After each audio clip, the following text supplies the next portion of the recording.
আলাভি, ধন্যবাদ আপনাকে। টানা ৫ দিনের মতো আজ কারফিউ চলছে। সকাল ১০টা থেকে বিকাল ৫টা পর্যন্ত যে কারফিউ শিথিল সময় রয়েছে, সেই শিথিল সময়টি চলছে।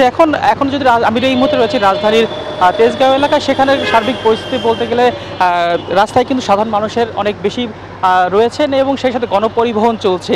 এর মূল কারণ যদি আমি বলি, টানা ৫ দিন পরে কিন্তু সাধারণ ছুটির পর কিন্তু আজ ব্যাংক, অফিস, আদালত সব কিছুই কিন্তু খুলছে এবং সেই সাথে সকাল থেকে কিন্তু আমরা দেখেছি যে গণপরিবহন রাস্তায় অনেক নেমেছে এবং সেই সাথে অফিসগামী মানুষকে কিন্তু আমরা অনেক বেশি দেখেছি।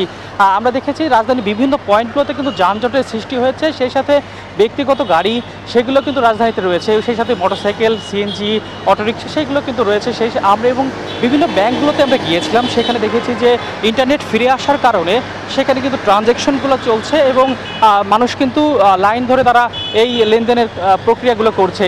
তাছাড়া যদি বলি এবং রাস্তার আশেপাশে যে দোকানগুলো রয়েছে, সেই দোকানগুলো কিন্তু খুলতে শুরু করেছে এবং সাধারণ মানুষ তারা যে আগের চেনা ঢাকা, সেই ঢাকায় কিন্তু ফিরতে শুরু করেছে।